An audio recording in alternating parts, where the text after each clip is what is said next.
Hey, this is Sammy. I'm here with my hetero life mate, Yen. Hey, Sammy. Hey there, Yen. How you doing? I'm doing pretty good. So, we are part of the Barrel Age Chicks. And who else is part of us? Oh, we've got Harley, Snow, and Crystal. And ourselves, of course. Mm-hmm. If you like hearing about movies, podcasting about movies, if you like hearing about music, or pretty much anything, come and check us out. Come hear the chick side of things. We can be found on Spotify and Anchor. And we are also under the Deluxe Edition Network. Come on out and hear the chick side of things. Come on. We all deal with the Sunday scaries, right? Sunday scaries are those oh shit, stressful, nervous, can't sleep, dread feelings that hit you on Sunday evenings when you think about work or just freaking life. Unfortunately, you can feel that same pit in your stomach any day of the week. Thankfully, Sunday Scaries CBD gummies were made to defeat the crap that life throws at us. These are the perfect CBD gummies for professionals on the grind, super moms, students, party animals, and everyone in between. Look, I get really nervous before these interviews that we do, so I take 2 CBD gummies every Sunday before these interviews, and the Sunday Scaries are gone. I have no problem with these interviews. So we've partnered with Sunday Scaries to bring you an incredible offer. Head over to sundayscaries.com and use promo code DELUXE15 at checkout to get 15% off of your entire order. That's sundayscaries.com and use promo code DELUXE15 at checkout to save 15% off of your entire order. This podcast is part of the Deluxe Edition Network. To find other great shows on the network, head over to deluxeeditionnetwork.com. That's deluxeeditionnetwork.com.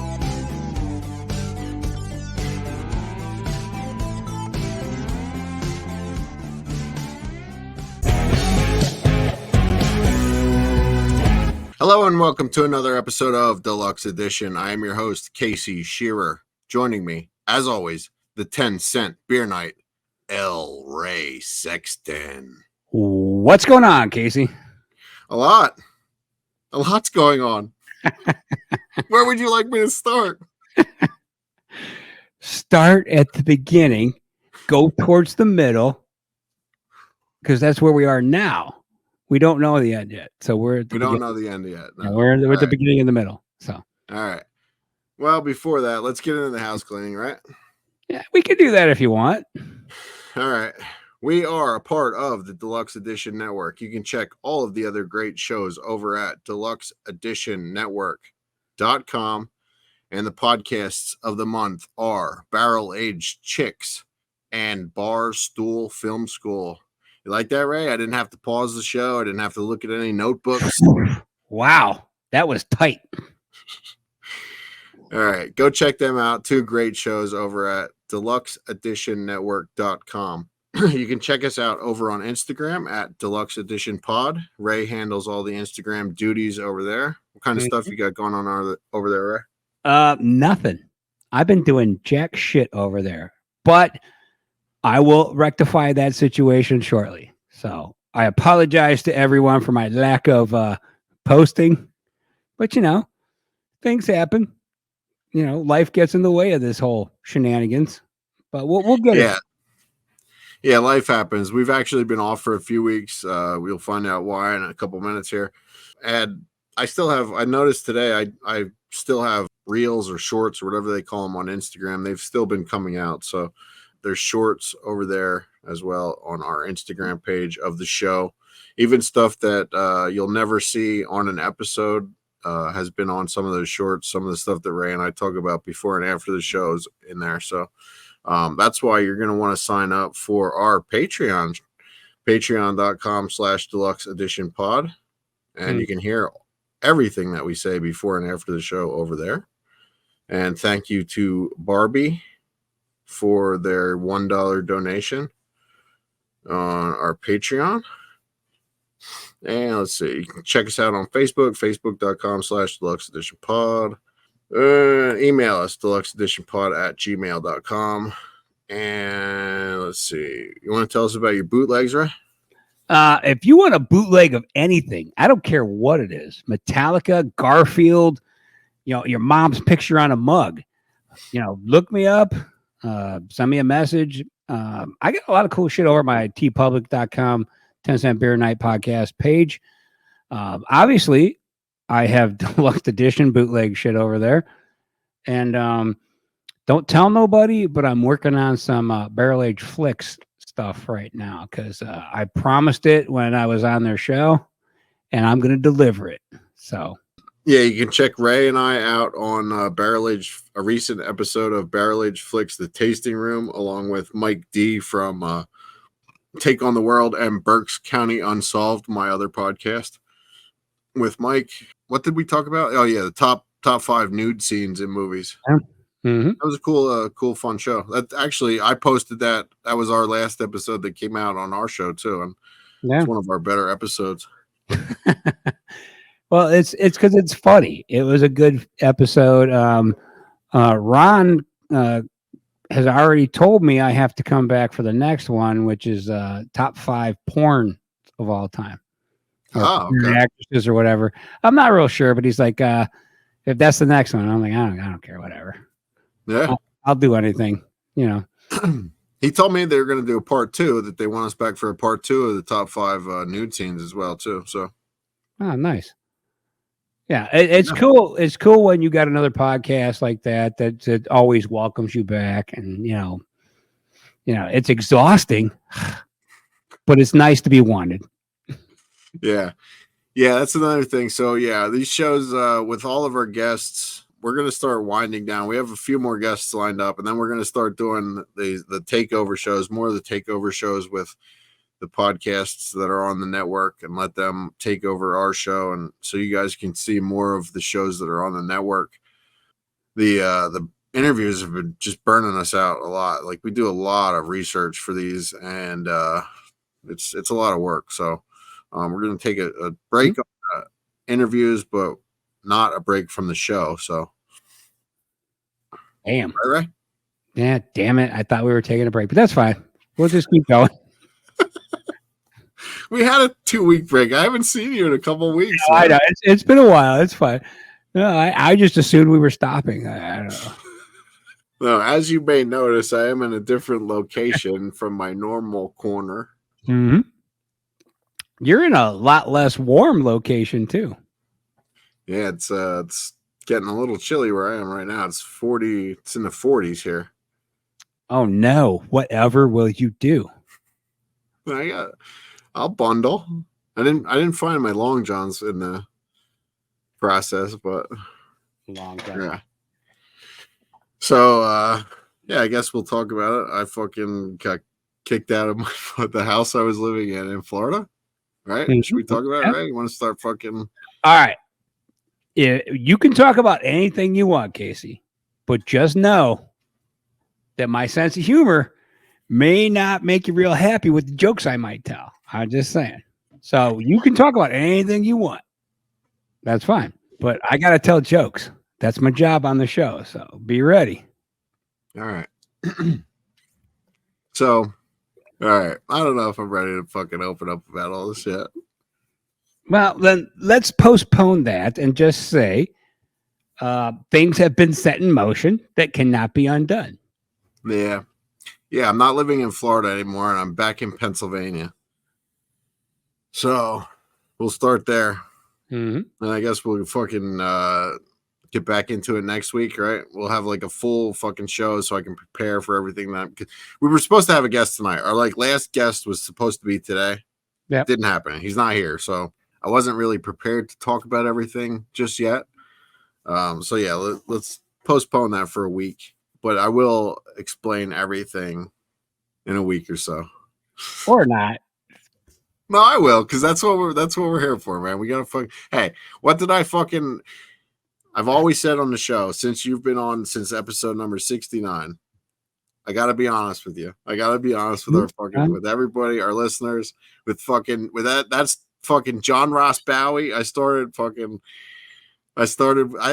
remember that one sticking out specifically. John Ross Bowie. I never watched The Big Bang Theory, and he was like, "Hey, we're off to a great start here, Case."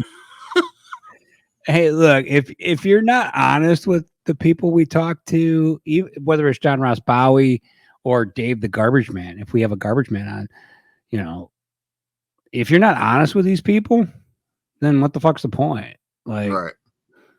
it just defeats the purpose. I mean, I could sit here all day and tell, Tom Cruise he's fucking awesome, but I know it's not true in my heart. That's not true at all. It is true. I think he's a garbage actor. No, yeah, that's what I'm saying. I would know that you were lying because he's. That's what I mean. And that would be fucking awful. I wouldn't feel good about that. No. Especially since he also knows he's a garbage actor, and he doesn't need people kissing up to him. He's got a fucking plane. If he gets sad, he gets on his plane, flies to France, and gets some French fries. I mean, that's what he does for fun. He also has lifts in his shoes. Yeah, I know. He's short. He's a short man. Yeah. He has little man syndrome. Yeah, that's sad when you have to do stuff like that. Mm-hmm. Like, you're not a tall guy, right? You don't have to fucking put. No, I'm 5'8". I'm 5'8".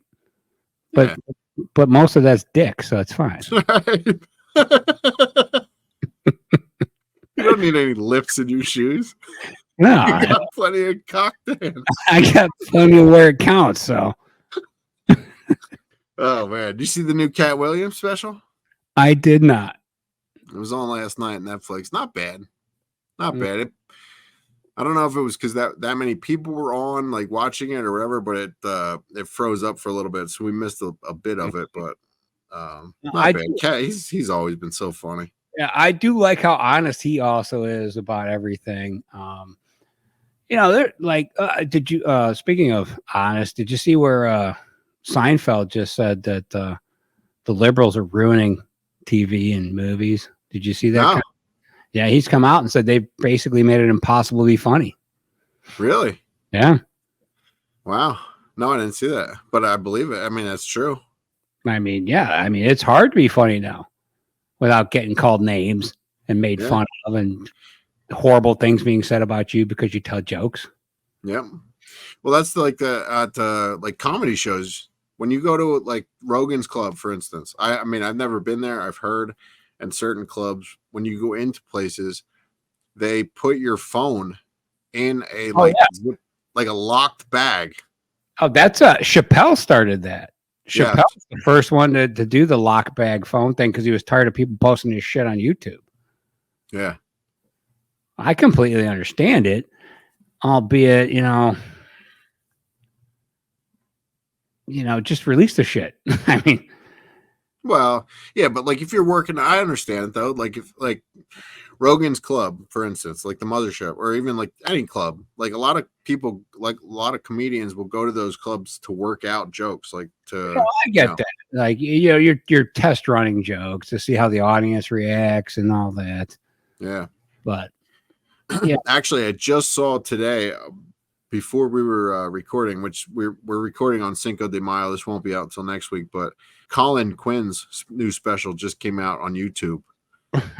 Colin Quinn has always been so fucking funny, man. And I think that's another like awesome thing that comedians are doing because they have such a great following, a lot of them, but they can't get like a Netflix special or like a whatever. Like they can't get it on somewhere. So they just have their friends like, I mean, everybody, like we have friends like that make movies and shit. You know what I mean? Like, so they, especially like comedians and shit like that are well known. They have, a lot of friends that are into that shit. So Eleanor Kerrigan just came out with a special on YouTube. I'm trying to think of who else, but Colin Quinn. Like I was surprised to see that Collins was on YouTube. Like it's brand new. It just came out 2 days ago. So I'm looking forward to see that. Eventually I'll get mine all written. And we'll release our fucking comedy special on YouTube here. Just got to get my jokes finalized. Fuck yeah, dude. Have you seen David Tells yet? His new one? No, I haven't seen it yet. He is like my face actually fucking hurt after I watched that from like laughing that hard. Like he is fucking funny, just constant, nonstop fucking laughter. Yeah, I think my two favorites are Mitch and fucking Norm.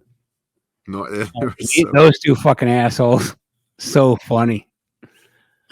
You see that one clip of Norm going around lately about he's talking to David Keckner about the beer that he likes. Gotcha. I'm more of a beer drinker. IPAs.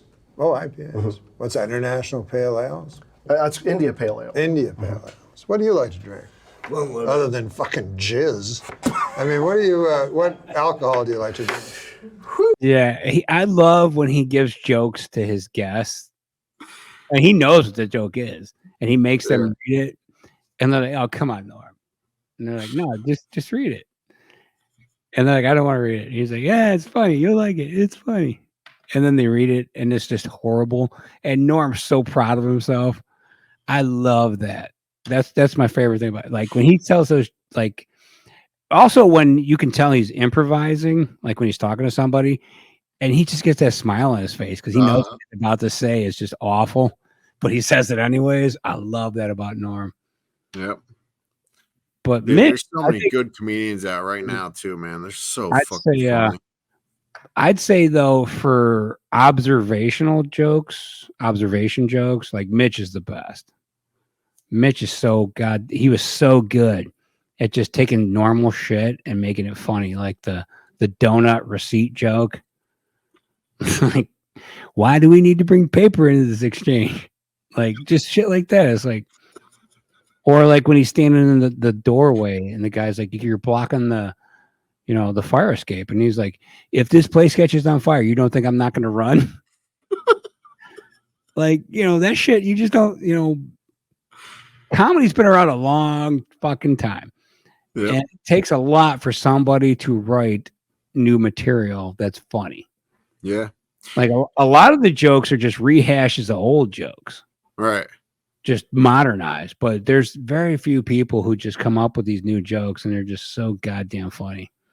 That's what I like so much about the Kill Tony show every Monday night on YouTube.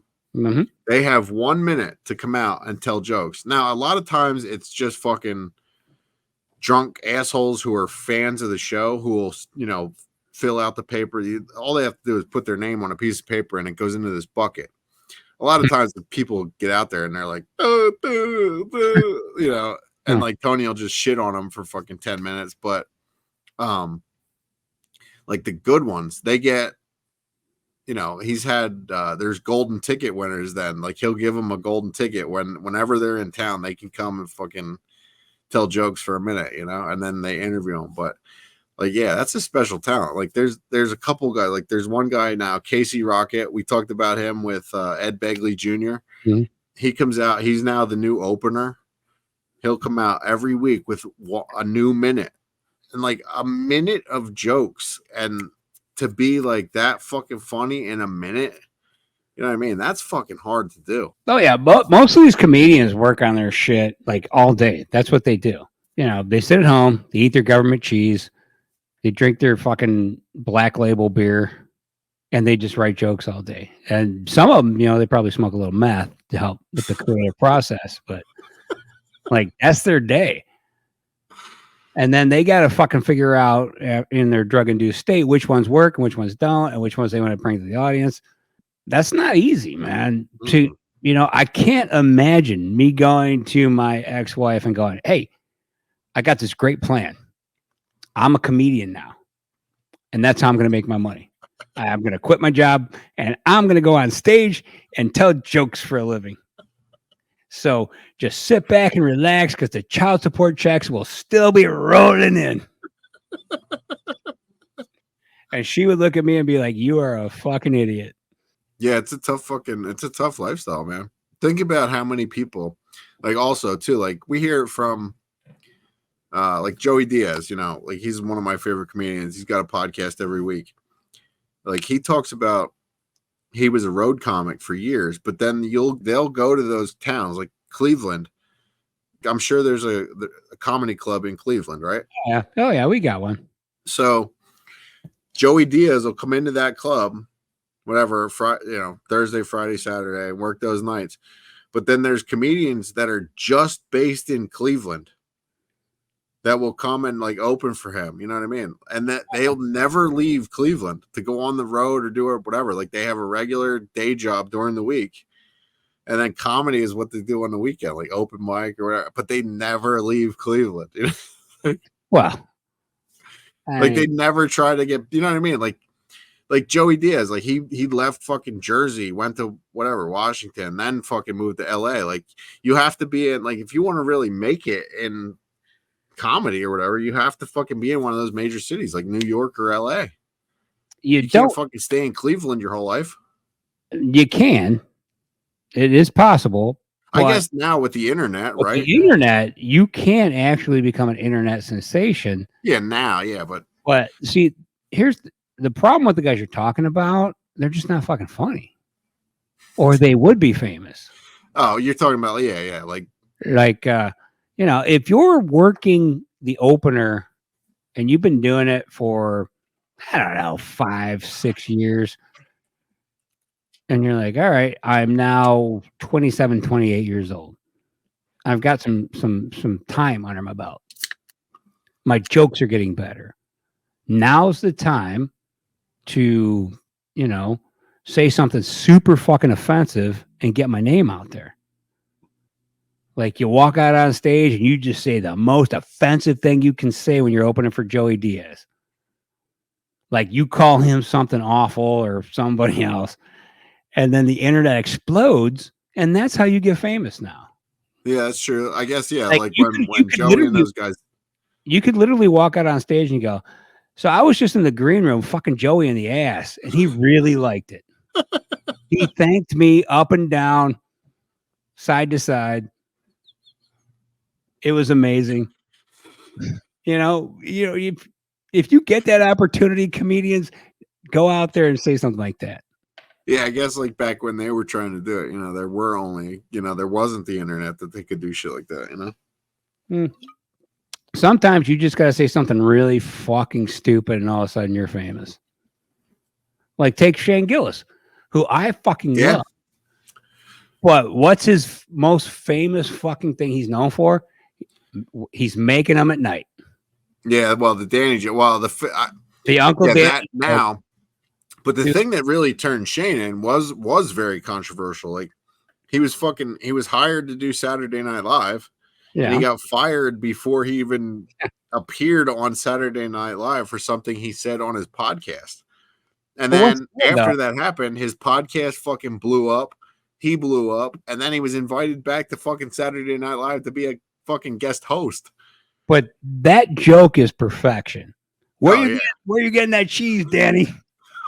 I'm not making them at night. And then he turns and looks at you. I'm making them at night.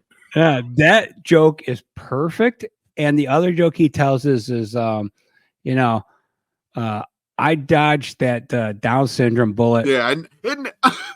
Yeah. It nicked me. It nicked me. It nicked me. That's a great fucking joke. And his other, when I'm blackout drunk, I look like I have Down syndrome. When he's talking about fucking going to just watched it last night. The football game when he's talking about the fence into the special section.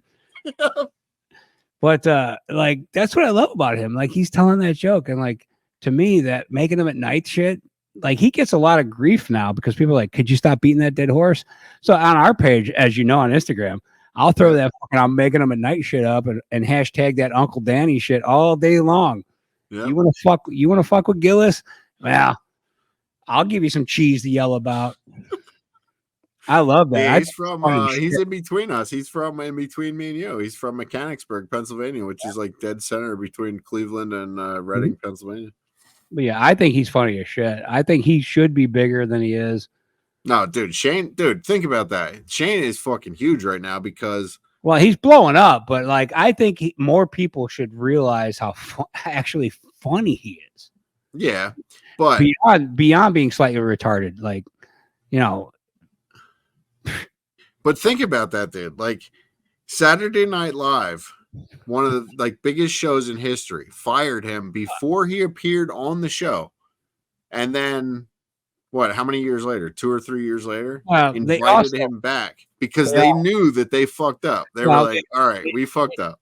They also fired Norm and brought him back. And he destroyed them when he came back. He literally said they're not fucking funny. They, there's nothing good about their show when he came, and he hosted when he was Yeah. saying. Well, that's what when Shane hosted. Shane told the story on Rogan's podcast. Then he was like, they were like, did you go over your monologue with Lauren? Lauren? And he's like, he goes, Lauren he called me into the third room, and I started telling him what I wanted or what I was going to do, and he goes, don't even tell me. I don't want to know. Nice. So he was like, I knew it was fucking that was their apology to me for, fucking up. And his fucking, the Gillian Keeves skits. Have you seen any of those? The fucking dude, the skits that Shane does he has like I don't know if it's on Venmo or not Venmo, on Vimeo, or like where you can purchase it, but it's an hour fucking long skit show. It's called Gilly and Keeves. Some of them are on YouTube. I'll send you one. One of them is called The Grill Sergeant, where he's it's just like fucking Guy Fieri or whatever the fuck his name is, but he's a Vietnam veteran, and he gets these flashbacks while he's fucking talking about the food. Dude, it is fucking hilarious. Nice. You know who else I really like as a comedian is Brad Williams, the midget. Yes. That dude's funny as shit. Yep. When he talks about the top 5 midgets in Hollywood and how he knows he's not, number 1 or number 2, that just makes me laugh so hard. Or when he talks about how his dad used to put him on the counter as a kid. Love that. Man. Fucking, I've been really into a lot of stand-up specials lately, man. Eleanor Kerrigan, she is so funny, dude. She worked at the Comedy Store for years. She worked there for like 10, 15 years as a waitress, just as like a host, whatever, doing all kinds of shit. And she dated Andrew Dice Clay for years. I think they were engaged.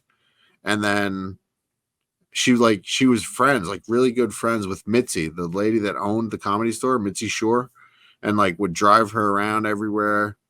And then I guess like everybody was telling her how funny she was or whatever. And then she started doing comedy, and now she's fucking Dice's opener. Like she opens for Dice on the road. Like he's the only one, or she's the only person that will ever open for Dice. Like she's his opener.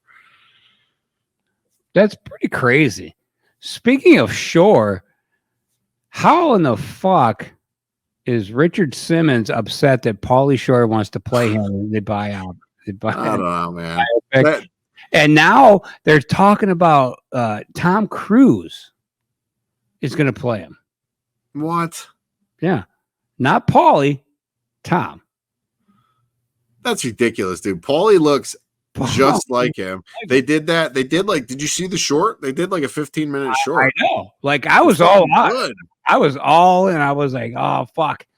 Son-in-Law, great movie. Pauly Shore, the Weasel. I'm in. Let's do this shit. And Richard Simmons is like, yeah, I'm not down for that. Why? Because you want somebody better looking to play you? That don't make no sense. Pauly Shore looks exactly like him. Exactly like him. Yeah, but is it because of the image thing? Is that why? Like, does he want, or is it just because he's like such a recluse and he doesn't even want like the publicity? Or no, he wants somebody better looking to play him. What the fuck? That's ridiculous. Pauly looks just fucking like him. And Pauly would do, but I think Pauly's going to do it anyways. Like, I think he's just going to make his own version and just deal with it later.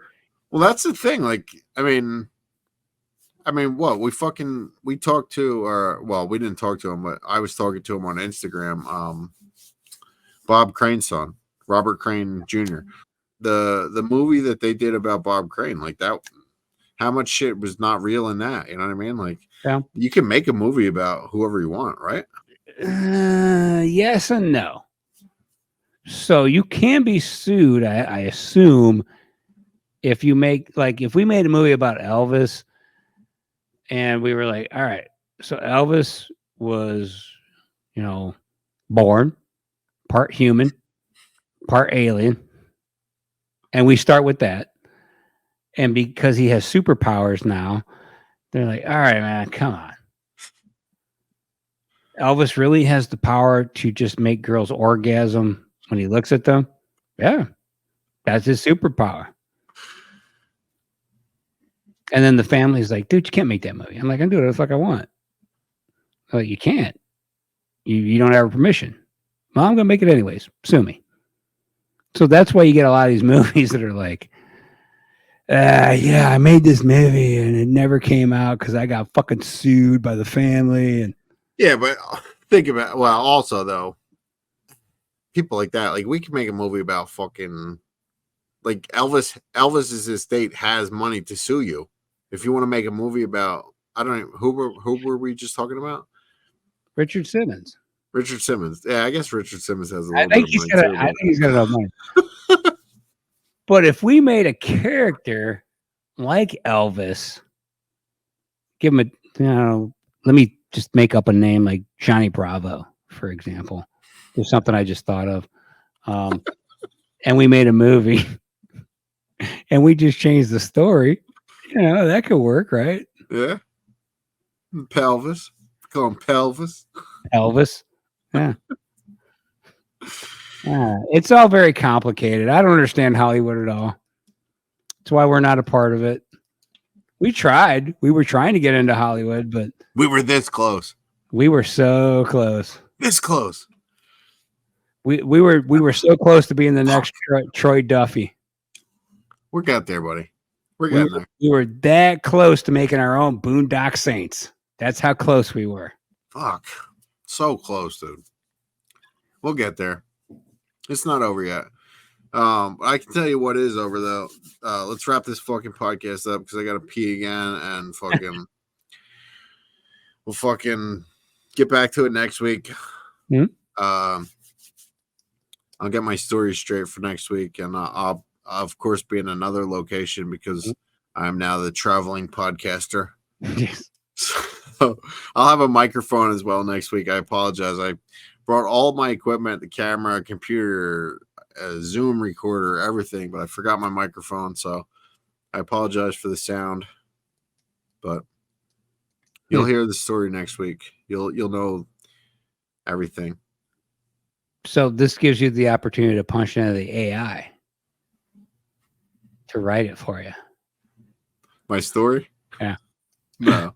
AI doesn't need to fucking punch my story in. I'll tell my story next week. We'll be good. All right. All right, brother. All right. This has been fun as always. Thank you, man. And we have proven beyond a shadow of a doubt that Casey's life is a goddamn train wreck right now.